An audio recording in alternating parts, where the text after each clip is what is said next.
चलिए बच्चों, आज हम लोग क्लास 12th सब्जेक्ट केमिस्ट्री और केमिस्ट्री के अंतर्गत आज हम लोग पढ़ेंगे यूनिट 6 पी ब्लॉक एलिमेंट।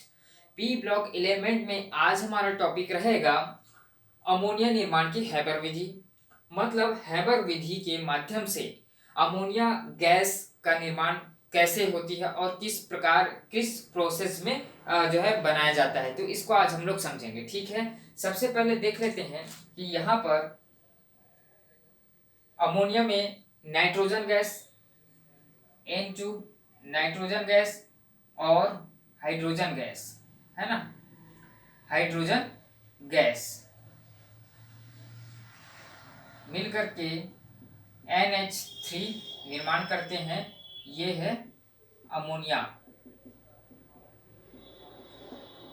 यहाँ पर क्या होती है, सिद्धांत में हम लोग देखेंगे नाइट्रोजन के दो अणु और हाइड्रोजन के दो अणु, हाइड्रोजन के भी दो अणु, नाइट्रोजन के दो अणु और हाइड्रोजन के दो अणु। ठीक है, दोनों किस फॉर्म में, गैसी फॉर्म में होगी और एक निश्चित टेम्परेचर पर, एक निश्चित आयतन पर क्या बनाती है, अमोनिया का निर्माण करती है।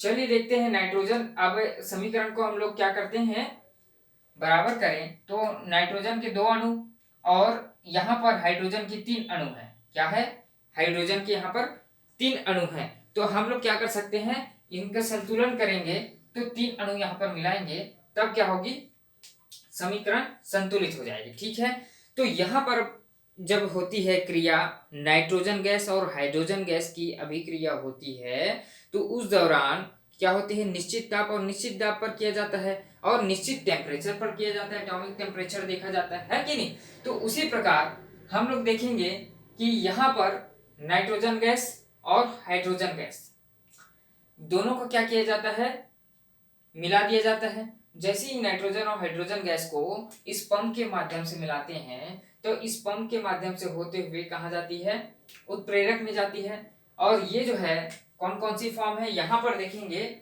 N2 plus H2।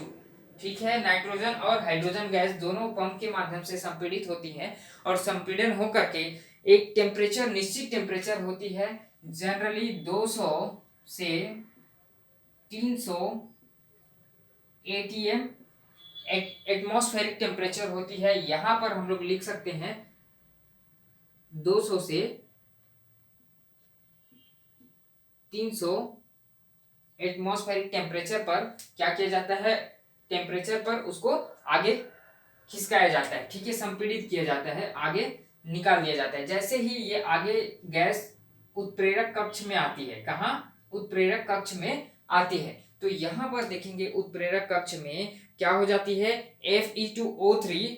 क्या है यहाँ पर उत्प्रेरक कक्ष में, Fe2O3 में क्या होती, कन्वर्ट होती है और यहाँ पर उत्प्रेरक कक्ष में क्या हो जाती है, इनका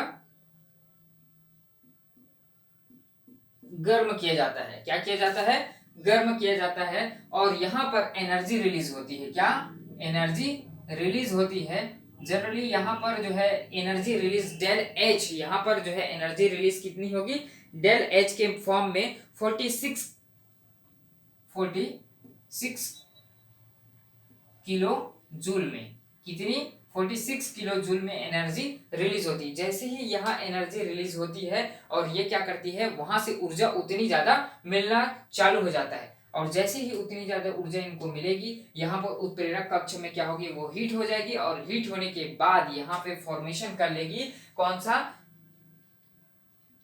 N2 प्लस H2 क्रिया करेगी यहाँ पर और ये बनाएगी NH3 अमोनिया। ठीक है, NH3 में यहाँ पर क्या होती है, दोनों का मिश्रण हो जाती है, किसका, नाइट्रोजन और ऑक्सीजन में पूरी तरीके से परिवर्तन हो जाती है। किस कक्ष में, उत्प्रेरण कक्ष में जो है पूरी तरीके से क्या हो जाती है, नाइट्रोजन जो हाइड्रोजन जो है पूरी तरीके से परिवर्तन हो जाती है, नाइट्रोजन जो हाइड्रोजन में परिवर्तित हो जाएगी और यहाँ पर NH3 अमोनिया का निर्माण होने का जो है प्रारंभ जो है 50% हम लोग बोल सकते हैं। यहाँ पर 15% जो है परिवर्तन हो जाता है और यहाँ पर 15% जो है परसेंट जो है परिवर्तन होने के बाद और क्या हो जाती है, यहाँ से इस पाइप से होते हुए देखो इस पाइप से होते हुए संघनित्र में जाती है, और जैसे ही संघनित्र में यहाँ पर दिखाई दे रहा है पाइप जो है पूरी पूरी क्या है, एक राउंड के शेप में है, स्प्रिंग के शेप में। यहाँ पर जो पाइप इस प्रकार से दिख रही है वो क्या होती है, एक स्प्रिंग के फॉर्म में इस प्रकार से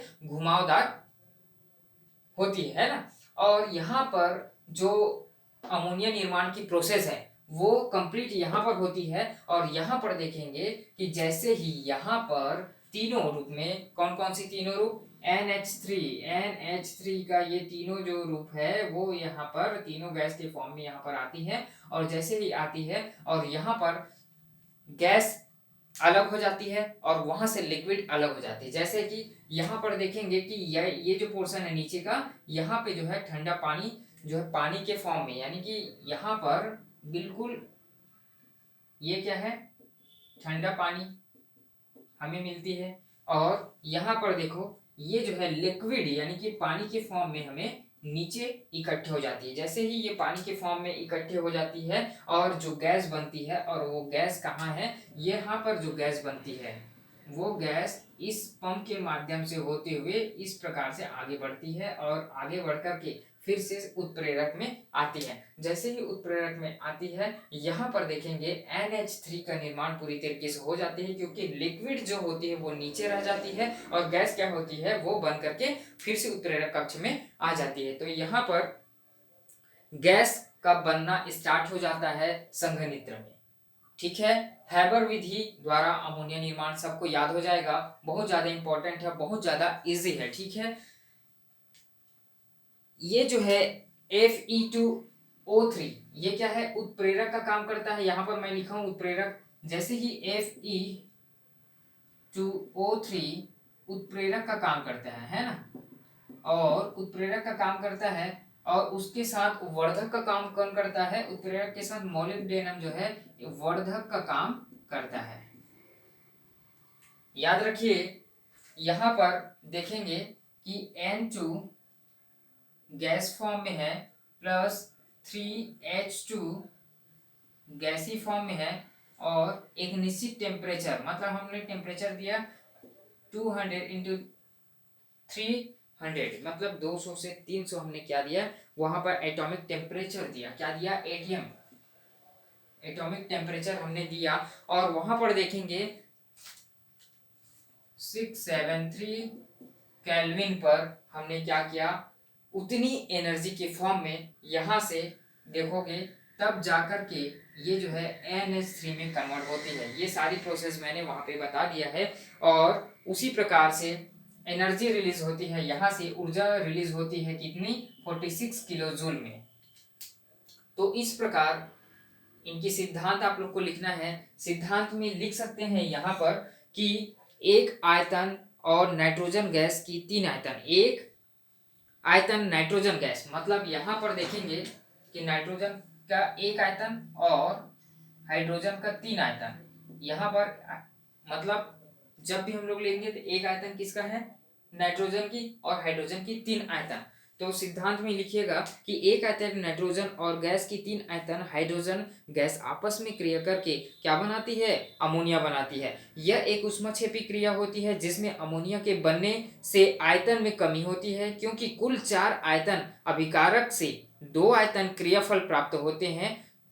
तो इस प्रकार देखेंगे कि वायु को शुद्ध N2 और वाटर गैस से प्राप्त हाइड्रोजन को क्रमशः 1:3 अनुपात में मिलाकर 200 वायुमंडलीय दाब में संपीड़ित कर प्रवेश करते हैं। तो यही 1:3 में हम लोग क्या किए, वायुमंडलीय दाब 200 से 300 एटीएम में हम लोग अमोनिया गैस बनाए। और ऊर्जा कितनी रिलीज हुई, 46 किलो जूल यहाँ पर ऊर्जा रिलीज हुई। तो बहुत ज़्यादा इजी और बहुत ज़्यादा इम्पोर्टेंट अमोनिया निर्माण के हैबर विधि है, बिल्कुल इजी है। और सावधानियां कुछ रखनी पड़ेगी इसमें। सावधानियां क्या है, जैसे कि नाइट्रोजन और हाइड्रोजन शुद्ध अवस्था में क्या होती है, शुष्क अवस्था में होनी चाहिए, क्योंकि अशुद्धियां उत्प्रेरक को विषाक्त कर देती है जो अमोनिया बनने नहीं देती है। दूसरा देखेंगे ताप और दाब नियंत्रित होना चाहिए, ताप और दाब नियंत्रित नहीं होगी तो परफेक्ट रूप से क्या होगी, वो अमोनिया नहीं बन पाएगी। तो यहाँ पर ताप और दाब को नियंत्रित होना जरूरी है।